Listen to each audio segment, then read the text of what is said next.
Welcome to Villa of Hope Radio. Brought to you by Villa of Hope, partnering with individuals, families, and communities to rebuild relationships, recover potential, renew hope for the future.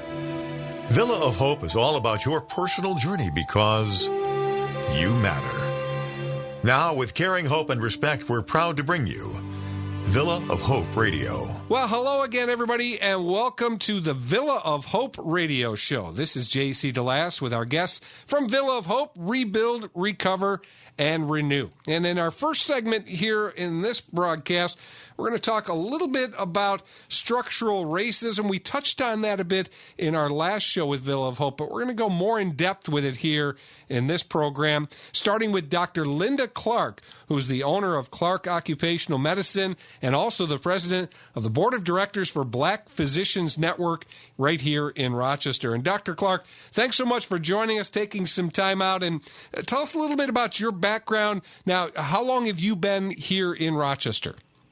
Actually, we were just talking about that. I've been here about 24 years, but I came by way of Washington, D.C., where I was born, and went to undergrad in Rhode Island, medical school in Virginia, spent time in Long Island and Chicago and Buffalo before I landed here. So I did all the previous thing in about 3 or 4 years. Now, was being a doctor just even as a little kid, was that your goal, or did that kind of just develop over time?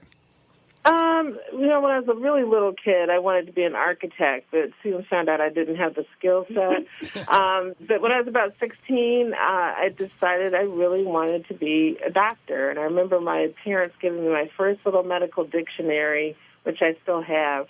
And I've just been focused on that ever since, which is fortunate because most people don't understand that you have to start planning so early to become a physician. Well, and I think that's interesting, too, that your parents were so supportive early on, because I would imagine for a black teenage girl to want to become a doctor, especially in the time that you were living in, that's not necessarily a typical thing, is it? I think I had some unusual circumstances. First of all, I had brilliant parents. They were just brilliant. My father was a rocket scientist for real at NASA. And my mom was an educator. She founded the first Montessori school in Washington, D.C. So they were already just kind of wildly unusual, especially since they didn't come from a family that had any educational background. And, early on, they were very supportive. My dad would tell me about those programs for kids at NASA, and sometimes there would just be one or two black girls there. But, some of his colleagues that he grew up with in southern Florida ended up in this area, and these women were mathematicians at NASA, and so it was not unusual that little black girls grew up to be women who went into the STEM field. So it was unusual, and I was in Washington, D.C., which at that time was probably 80% black when I was born. So we actually got to see a black doctor, whereas here people walk in my office 45 years old and never met a black doctor. So I think, really everything kind of came together to make that a possibility. We're talking with Dr. Linda Clark, and I mentioned earlier she's the president of the Black Physicians Network here in Rochester. Tell me a little bit about that, your role there, and what exactly, how does the network fit in here with our community? Well, I'm one of the co-founders. There are 3 of us, and we co-founded the organization in 2015. I was with Dr. Gina Kyler, who had a real interest in the medical education, Dr. Nana Duffy, who had an interest in the collegial relationships with other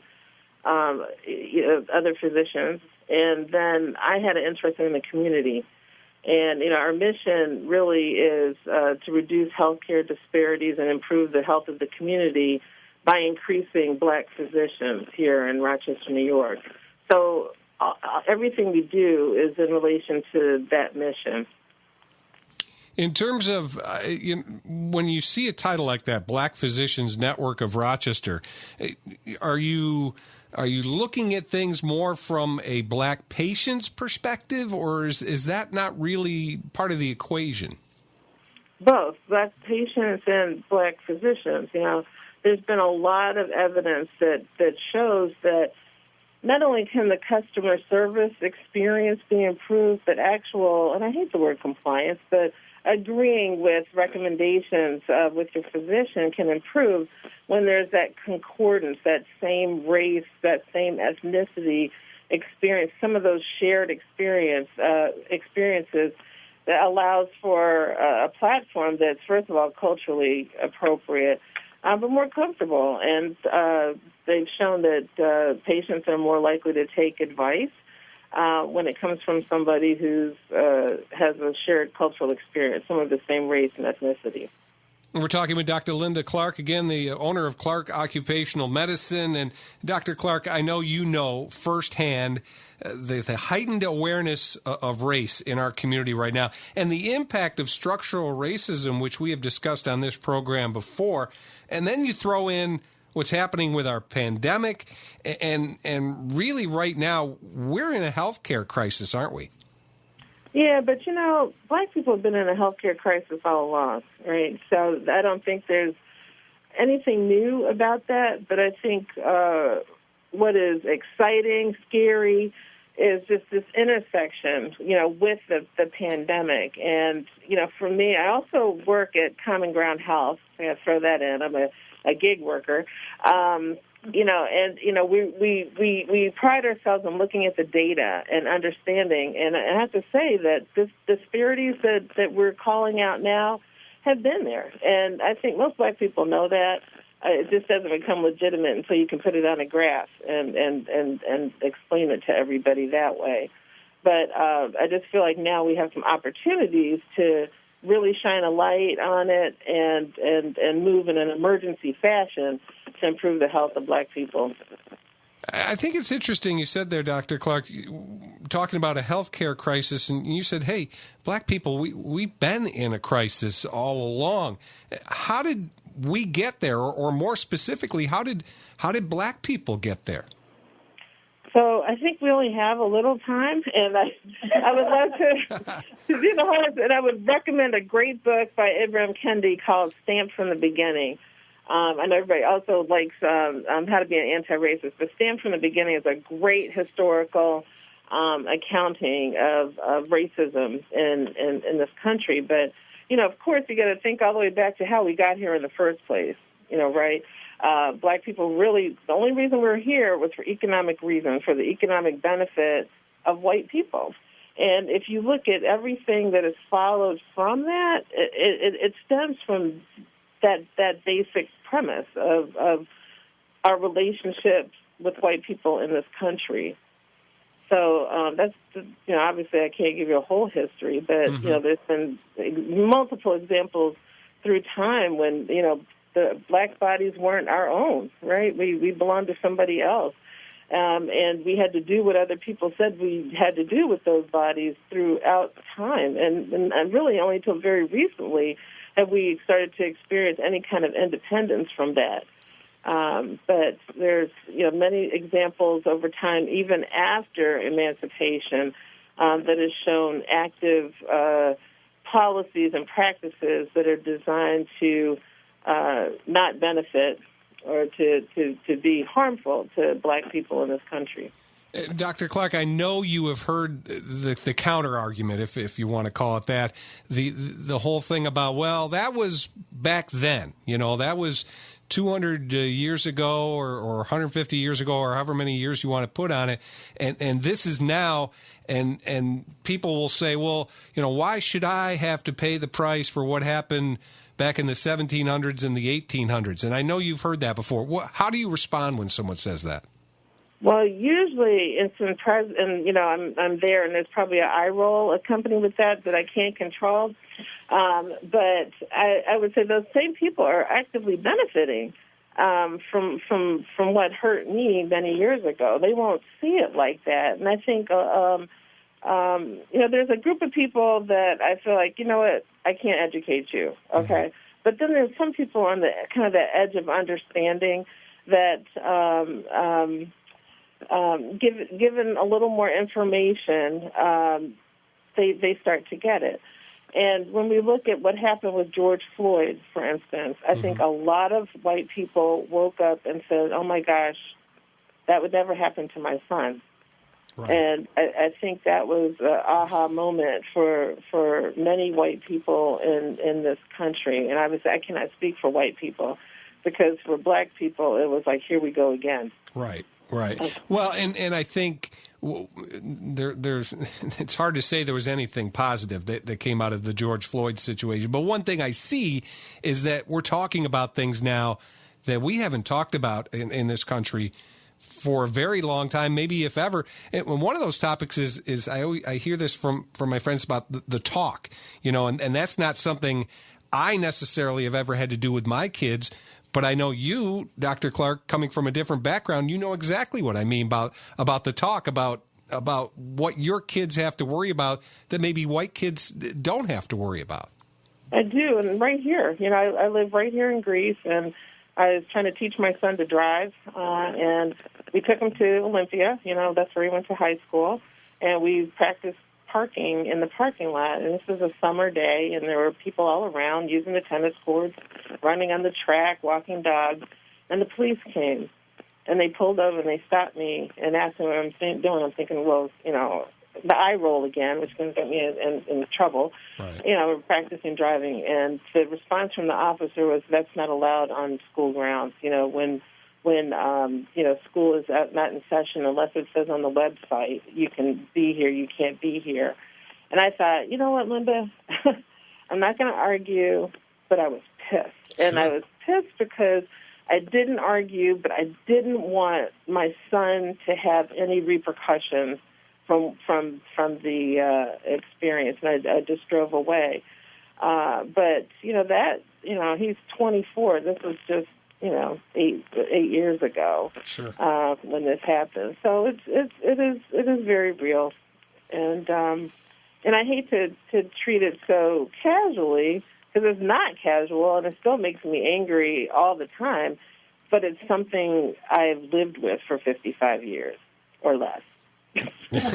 Well, we'll round down on that number, right? Dr. Linda Clark joining us here from Clark Occupational Medicine, and also the president of the Board of Directors for Black Physicians Network of Rochester. Dr. Clark, structural racism. Again, we touched on this in our last program with Villa of Hope.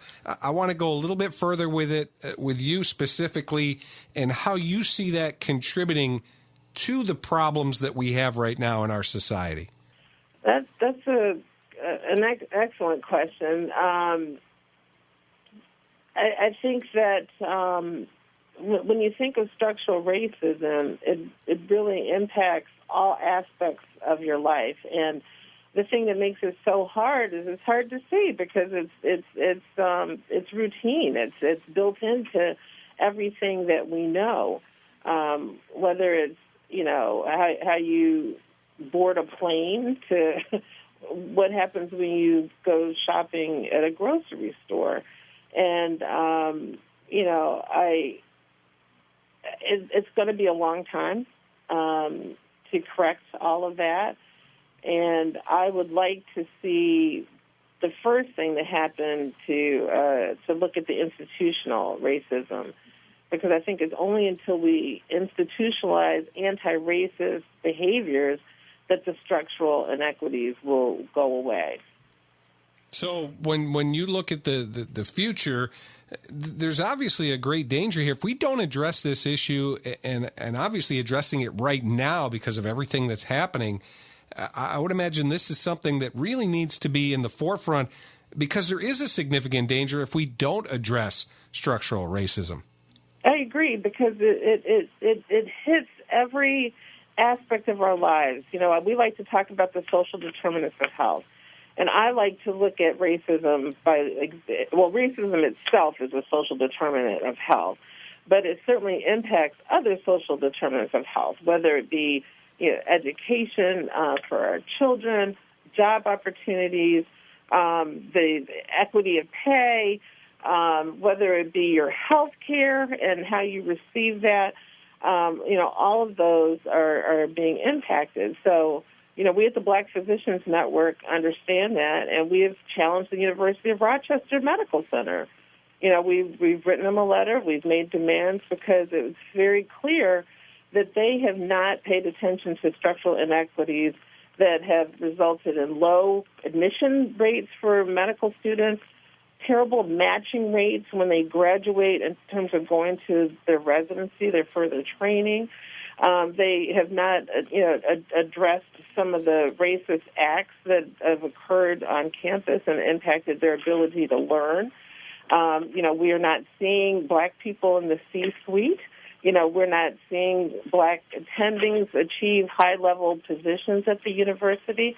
So we feel like, all of those are issues that can be addressed. And that's just one segment. That's just the health care, not to mention all those other social determinants that we talk about.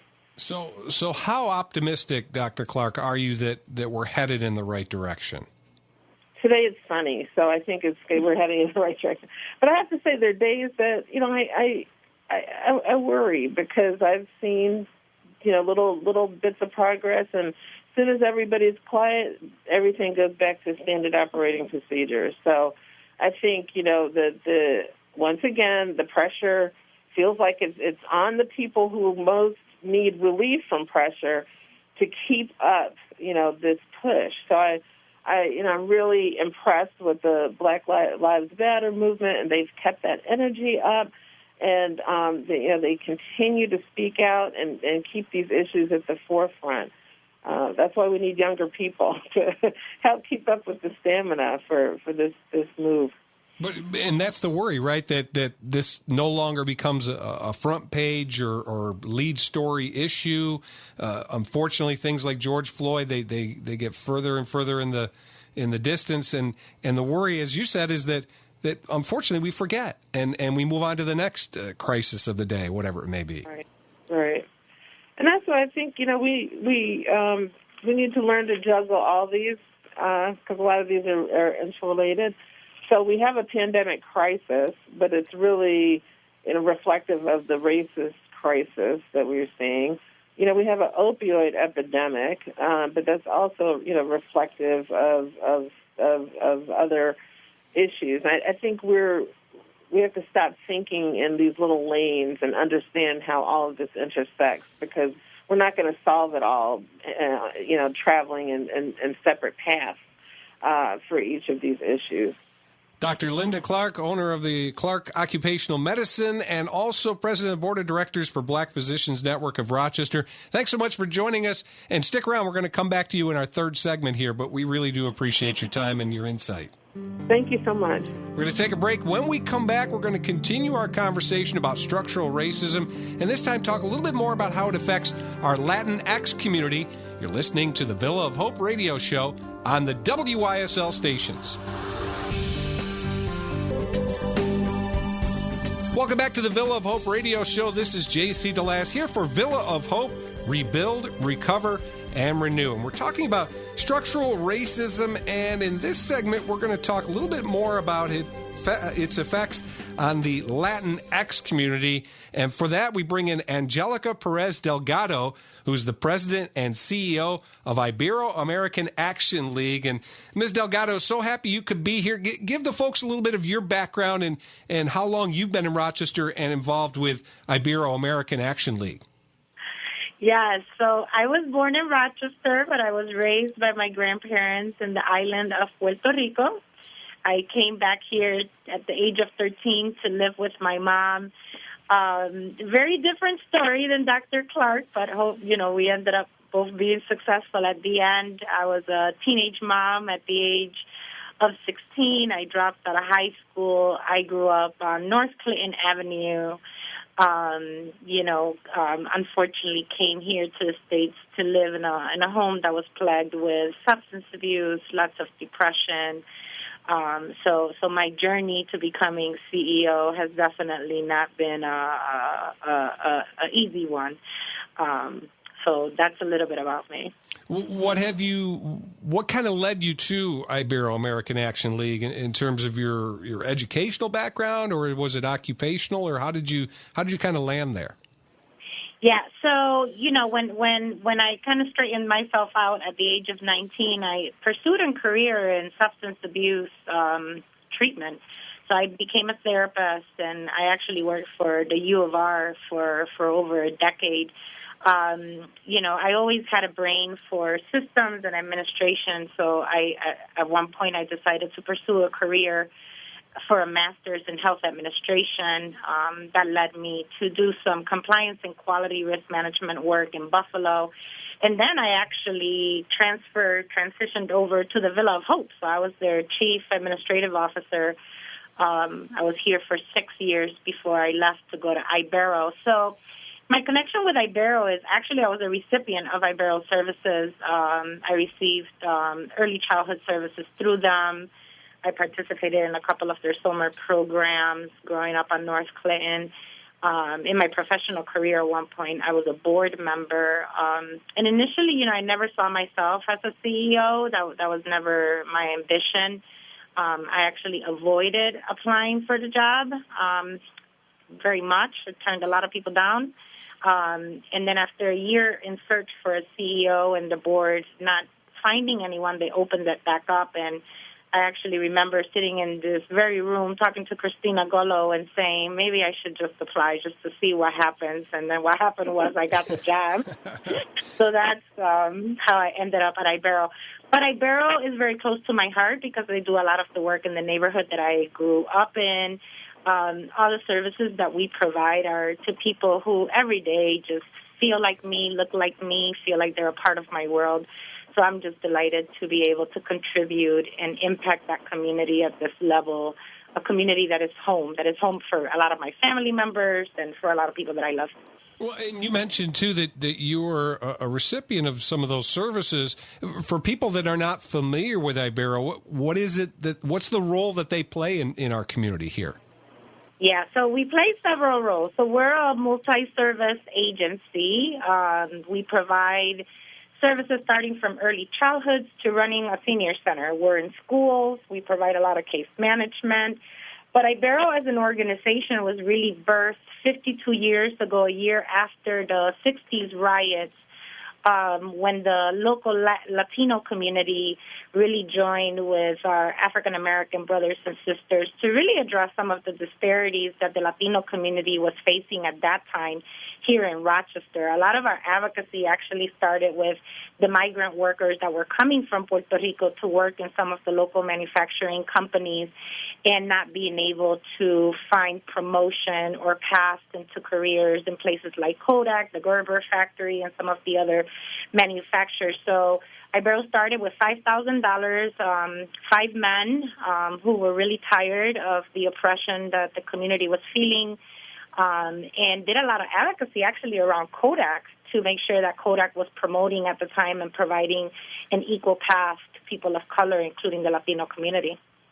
We're talking with Angelica Perez-Delgado, President and CEO for Ibero-American Action League. And we're talking specifically today in this segment about structural racism. And Ms. Delgado, I'm interested in your perspective now. We just talked to Dr. Clark and got her thoughts. And now you're coming at it from a slightly different angle in that it's the Latinx community. But I know also race certainly plays a big part in the disparity in your community as well. Yeah.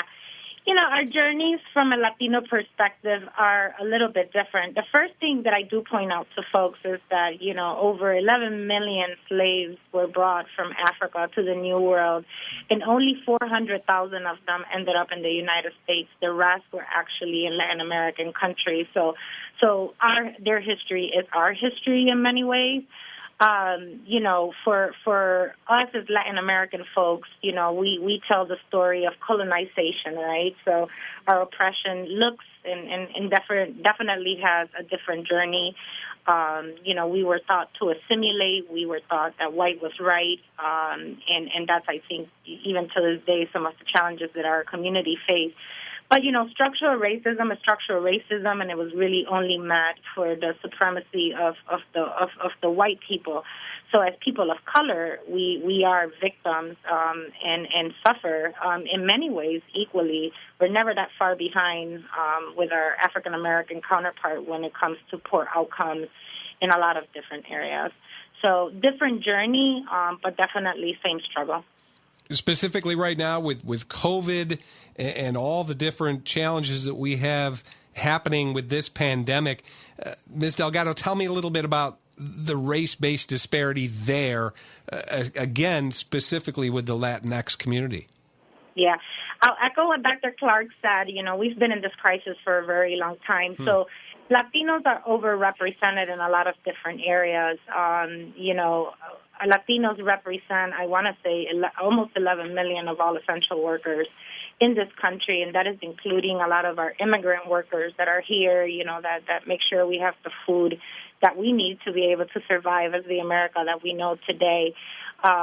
So when you look at something like COVID and you're looking at folks that are already at higher risk for chronic diseases, they've had poor health outcomes for a very long time. These are large portions of the population that have lived in poverty, that are in concentrated areas of poverty, and then you put something like COVID there.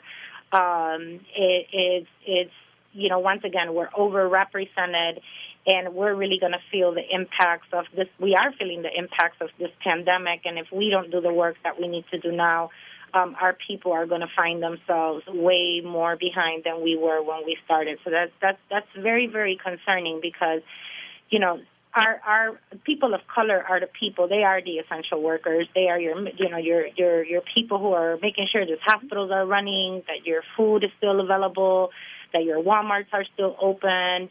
But these are the same people who are also fighting for their livelihood. So it's a very scary time for our community, but I'm really excited, at least here locally, that we're coming together, right? Black and brown is really coming together to say, this is what we will no longer tolerate, and this is how we see the future of our community here in Rochester. So I'm hopeful, but time will tell if our efforts today will actually be fruitful.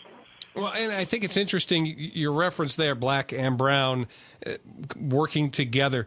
Although the structural racism that's happening affects your community a little bit differently than maybe the black community, there's a lot of similarities there, aren't there? And a lot of ways that you guys can work together. Yeah, there's a lot of similarities, and there's a lot of ways for us to work together. But I think similar to our African-American communities, there's a lot of teaching that we need to do because we don't know our own histories in the way that we need to understand them. For us to understand how we got here is for us to understand the past. And from a community that has been oppressed, and the African-American community is the same way, right? We know what we know because it's been handed down through our families. We don't learn about our oppression in school in the way that we need to learn. So I find myself having a lot of dialogue with the Latinx community. I have a book club now going of almost 50 people that's really looking at that. Let's look at our own oppression. Let's understand how Latinos were oppressed, what has led us to this moment, what are the similarities, because unfortunately people do not know that. And I think with the Latinx community, some people get to live in this ambiguous space, right, where we can assimilate. We look white, we can sound white, we can feel white. So we fool ourselves to think, and I say us, and I look the furthest thing from white, but for those that do look white, they get to be in this ambiguous space that sometimes can convince you that you are part of this progress when you really are not, because the system is rigged against you, whether you look white or not. So addressing some of the issues of colorism within the Latino community, I feel for me, when Dr. Clark talks about the anti-racist movement, that is my anti-racist movement and commitment, that as a leader in the Latino community, I want to make sure that my community is having that conversation, that we're looking at our own internalized racist ideas that we've adapted from our oppression in our colonized history, because our journey has been different. African-American people, they weren't even people until that long ago. Right. With Latinos, our journey was a little bit different. We were told if you were the right kind of people, if you look the right kind of way, you can be people too. So that is something that is really important for our folks to understand, that we have inherently bought into this assimilation and this internalized idea that somehow we are better off when we are not. We're talking with Angelica Perez-Delgado, President and CEO of Ibero-American Action League. So, community-based organizations in the Rochester area, how do you feel like they could do a better job of supporting equity for people of color, really, throughout our community? How can those community-based organizations step up their efforts, do you think? I think community-based organizations, and I think Wade Norwood, the CEO of Common Ground Health, said it perfectly in one meeting.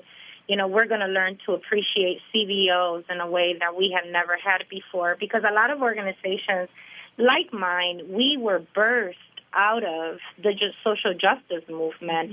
We are trusted leaders in the community. We are often conduits to a community. Our communities are very relational. Communities of color are very relational. So it's very difficult for people to kind of go and walk into a neighborhood and try to engage folks when they're not from there. So CBOs like Ibero really have this advantage where we've been able to really reach the neighborhoods in the way that they need to be reached, but ultimately make sure that we are elevating the community's voice, right? I'm a strong believer that it is time to stop telling people what they need and for us to really listen to our community and let them tell us what they need. So CBOs have the opportunity to bring those voices to the table and really help folks in leadership roles come down to the street and see how all of our great ideas actually translate to people. Dr. Clark, she's a modest person, but she started this whole community fighting COVID, and I very quickly signed up. And Dr. Clark and we were out in the hood taking people's temperatures, grabbing people saying put on a mask, doing education. And not everybody gets to do that. Only certain people get to go into some of our roughest neighborhoods and really be respected. And that's the kind of leadership, Dr. Clark and I often say, why aren't you guys coming to the neighborhood? Stop asking people to come to you. Come to them. Come to them. Well, because, and I would imagine you do get pushback, right, from the neighborhoods. There's a certain element in the neighborhoods that don't want to follow what you're talking about. And some of the pushback is more, we don't want people telling us what to do. Right. And we don't feel like charity. For those of us who grew up in poverty, I never knew that I was poor until somebody pointed it out.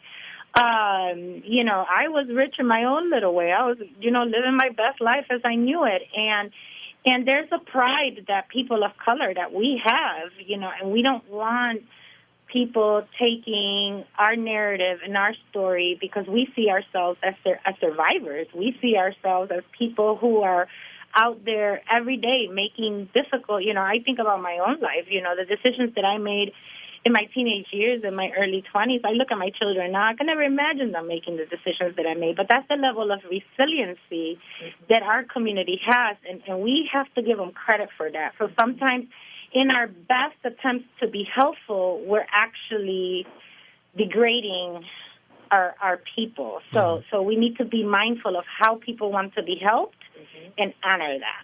Well, and I asked Dr. Clark this. I want to get your thoughts as we wrap up this segment. Optimistic, hopeful, do you feel like we're on the right path right now? I am optimistic and I am hopeful, but I am also not ignorant to everything that needs to change.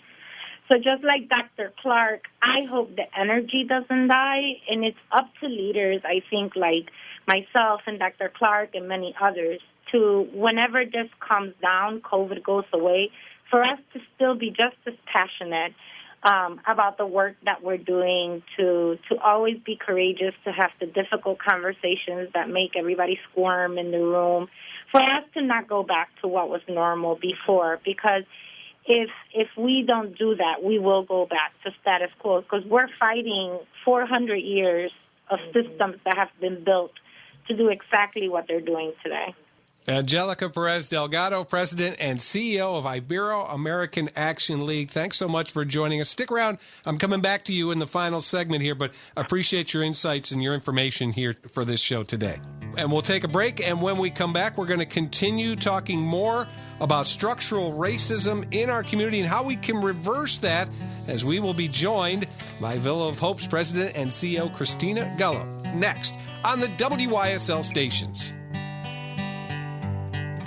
Villa of Hope is here to help. Our Monroe County Department of Public Health is working diligently to reduce the chances of spreading the COVID-19 virus, and it's important we all follow those recommendations. That does not mean you cannot reach out for help. The Villa is here. We have people ready to take your call and get you the help you need. Whether you need general counseling, family support, MAT, or a compassionate ear, we are here.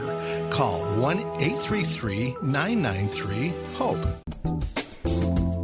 Welcome back to the Villa of Hope radio show. J.C. DeLass here with Villa of Hope, Rebuild, Recover, and Renew. And we're going to bring in now the president and CEO of Villa of Hope, Christina Gullo, and get her thoughts on our conversation. Very interesting conversation so far, Christina. I really love what the guests have brought to the table, and we're going to get into that more. But first, I want to start with an update for folks, the Villa of Hope. How are you guys holding up? I mean, we talk about it each time in the program, and COVID and all the curveballs that has been thrown at you. How are you guys doing with everything? Continuing to do well, and knock on wood, we have not had positive cases in a number of weeks.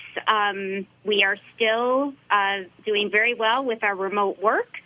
And we are moving right ahead with budget strategy and, as you know, this initiative around diversity, equity, inclusion, and belonging. Mm-hmm. Is there a hope? I mean, I know we're never going back to normal because there is no such thing as normal anymore. But is there a hope that you'll be able to transition to more face-to-face type contact, or is it still going to be more of a remote thing like you've kind of been mixing in so far? Yeah, we have offered all along for anybody that wants to come directly into our clinic, and we still do have some that are for medication-assisted therapies. But right now, we're trying to keep as much of the high population density low, just to keep people safe. And then over time, we'll just keep kind of reviewing that and analyzing that. And we do have a number of our support functions coming in and sharing kind of certain work days so that we can keep population down as well. Christina, I know we discussed structural racism in our last program, and we've really hit on it more with this program with our guests. I'd like you to talk about the social determinants of health, and how does that all play in with what we've been talking about here in this program? Right. So last time, remember, and Dr. Clark mentioned this too, the social determinants of health, which are really where people live, work, play, eat, get educated. In those environments are heavily, it becomes influenced with the rate of poverty. It also becomes heavily influenced with the health disparities that you just see magnified now.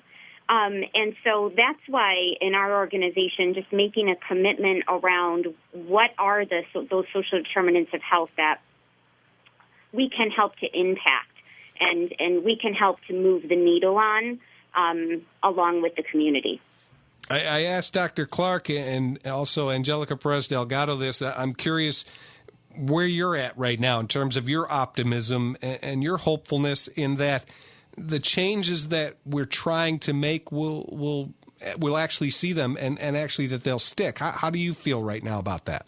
I am hopeful as well. And from a person who is white, I'm also not ignorant to the people that set and establish policies, practices, are mainly white people. And so unless we, as white people, take a stance and really become an anti-racist around defending what the issues are in policies and practices and procedures that continue to really keep people of races other than white oppressed, we're never going to be able to make movements on that. Mm-hmm. And I think that when it comes to politics and it comes to funding and it comes to, just business and livelihood, I think that's where the push is really going to need to happen, and we're going to need organizations and businesses and people who are white to stand up and be anti-racist. See, and what I'm hearing from you, Chris, is that the talking needs to be done. Like talk is talk, but now actions have to back this up, right? Exactly right, and it's not going to be popular to be the white person speaking up to other white people, and so we're going to have to do a lot of our own work. We're going to have to understand this, and we never want to speak for or over our neighbors that are of color. We want to walk with them and support behind them and make sure that we're standing up for what's going to make a difference and what's going to just continue to enhance the way things are right now. Well, let's bring in our guest again, Dr. Linda Clark, the owner of Clark Occupational Medicine and the president of the board of directors for Black Physicians Network of Rochester. And Dr. Clark, just kind of continuing along with what Christina talked about, the social determinants of health, especially for people of color in our community. And how does a place like Villa of Hope, how does that help improve the situation? I think that's a great question. As we talked before, the social determinants of health have had a great impact on outcomes for Black and Latinx people in our community. And in our region, Black and Latinx people are 3 times as likely to be poor, for instance. That is significant. And, when you add poverty and, poor access to transportation and child care, and, we keep piling these things onto people, you have poor outcomes in terms of mental and behavioral health. Of course, Villa is expert with that. And I think, the other thing that Villa has to be really in tune with is they're dealing with young lives. So when you have young people, you can have so much trauma that it changes your genetics.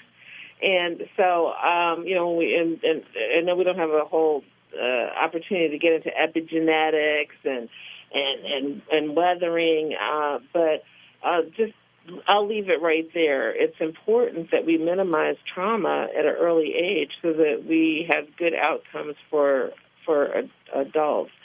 So as the Villa goes on, and I know they already do a lot of this, but really they're focused on some of those non-traditional spaces that you may not think has anything to do with a child's behavioral health or physical health. I hate separating those. But, I think that any CBO, any organization needs to be very bold and very creative at this time, and they need to be sitting at tables they ordinarily wouldn't sit at, so that they can bring that whole person's perspective to how they advocate for the kids and their I'm going to say in their care. That's probably not a popular way to say it, but they do really care. And but then we have to look at some of the non-traditional things. You need child care, transportation. Some of these things are needed for young people even. Economic opportunities. And thinking how hard it was for my kids to just get a job when they were teenagers. All of these things impact kids' development, but can be in the wheelhouse of a place like Villa, even though that might not be their traditional stance. Well, and Dr. Clark, it really sounds like, again, playing off of what Christina mentioned, you got to make some people uncomfortable, right? I mean, you've got to be able to, community-based organizations have to be willing to, I don't know if it's the right way to put it, stick their necks out. I mean, they've got to make people uncomfortable or make waves or whatever in order to affect some change. Do I have that right? No, you do. And I think, one thing we've got to hire from within the communities. Mm-hmm. We need people. We need Black and brown people working with Black and brown children and students and patients. I don't see another way to do it. And it's not just at the entry level, right? We need to see them in the C-suite. We need to not just see them pushing a broom, which is important and valuable, but also see them making hiring decisions and operational decisions. So I think, we really have a long way to go in regards to that. One of my own organizations, Common Ground Health, I felt like Wade Norwood, here he is again, stuck his neck out and hired me. I was not a traditional, doctor, that's nice and thin and white I do have the mixed gray hair part. And, so he said, you know what? I need a doctor that speaks community. So, we all have to just, figure out that creative space so that we can make the changes that need to happen. Well, let's bring in our other guest, too, Angelica Perez-Delgado.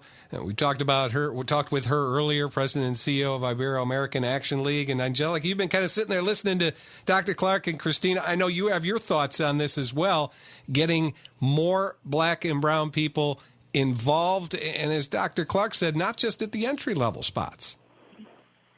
Yeah, so I'll say that at my journey at the Villa, because I was one of the chiefs here at the Villa, we actually can see what happens when you put a person of color in a position to influence, and especially someone that can relate heavily. So here at the Villa, we work really, really hard at, I remember my first challenge that I really felt strongly about was food, right? We had institutionalized food, and I went on this whole campaign. I met with the kids. I had lunch. They were calling, the big chips, the fake chips, right? Because when you grow up in the city, all you have available is cheese doodles, right? And I totally get that. So I went on this whole campaign about how important it is. First of all, you're placed in an institution. You're away from home. That in itself is traumatic. Mm-hmm. Then you can't eat the foods that are comforting. Mm-hmm. So we ended up making a lot of changes within the organization to bring internal food services, right, so that they can have a meal that felt like home. Mm-hmm. We created, Jerry Ann and I really got to work and create the work-based learning program, really giving kids opportunities that they otherwise would not have access to. Let's take kids canoeing. Let's take them to all of these activities. I've never been canoeing in my life. I grew up on North Clinton Avenue. I didn't get to experience a lot of things until I became an adult.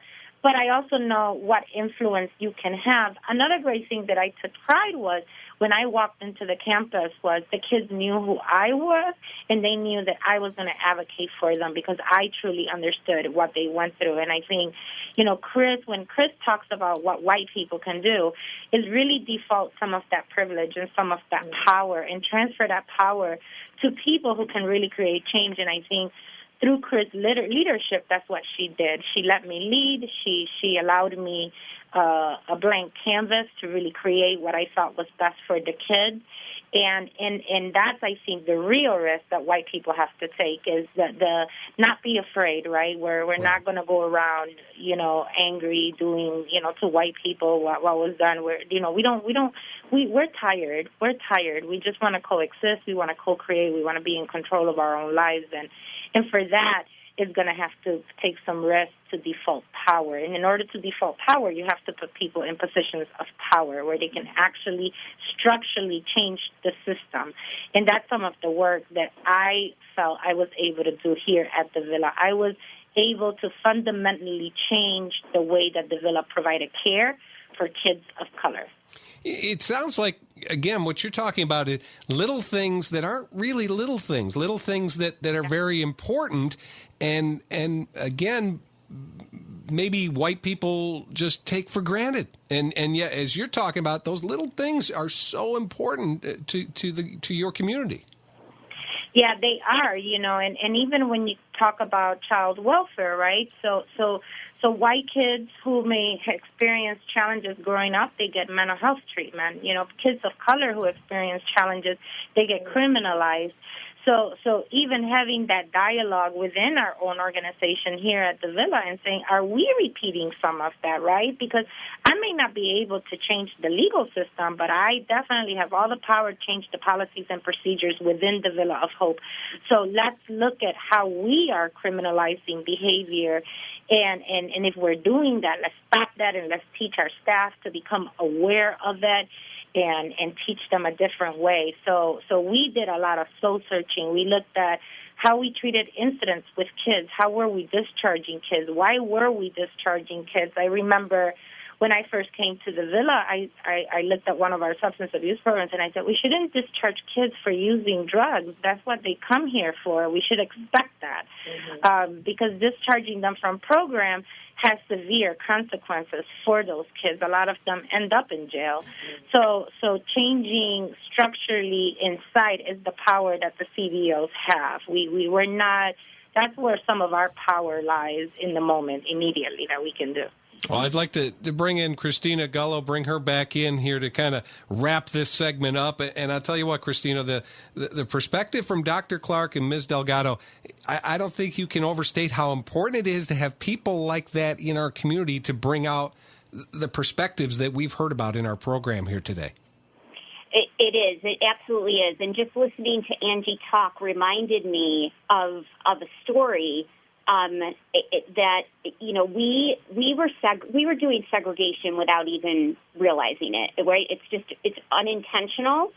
And an example of that was our school, where we had a day school, which was the majority of white students because they came through the Office of Mental Health system. And then we had our campus school, which was the majority of kids of color because they came through our Office of Children and Family Services and family court.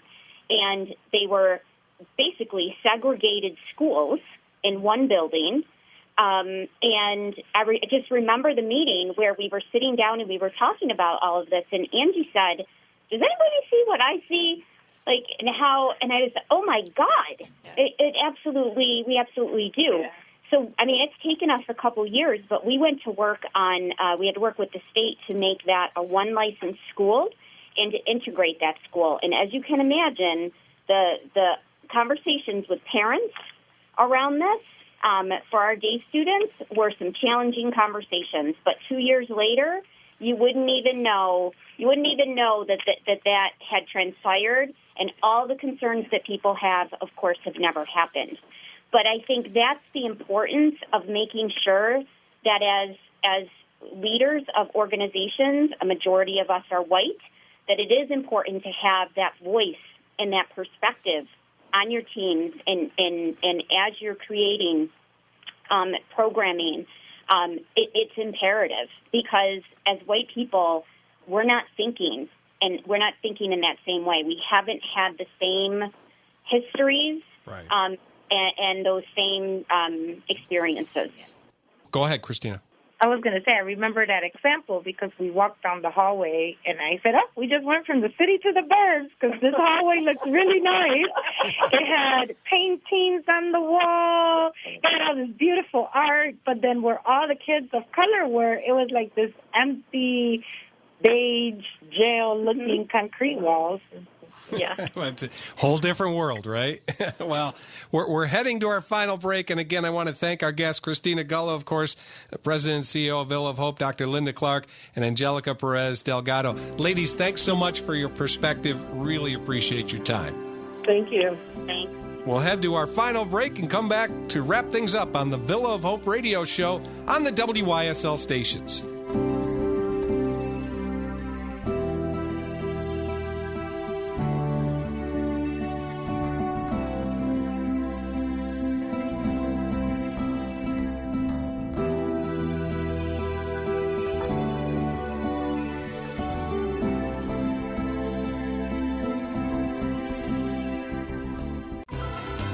You're listening to Villa of Hope Radio on the WYSL stations. Villa of Hope is here for you. Adults, youth, parents, grandparents, no matter who you are, we are here to respond to you and make connections to the services you need right now.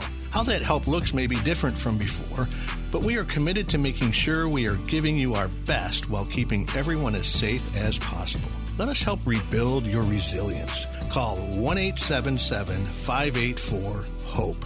That's 1-833-993-HOPE. More than 20,000 watts of truth. WYSL AM 1040, FM 92.1 and 95.5 West. JC DeLast back with the Villa of Hope radio show. Hope you enjoyed our conversation, again, focusing in on structural racism. Join Villa of Hope next month when we have special guests talking about what the Villa has done for them and how some partnerships are helping to reach out to the Rochester community. Again, for our guests, Christina Gullo, Dr. Linda Clark, and Angelica Perez-Delgado, this is JC DeLast. Thank you so much for listening to the Villa of Hope radio show on the WYSL stations.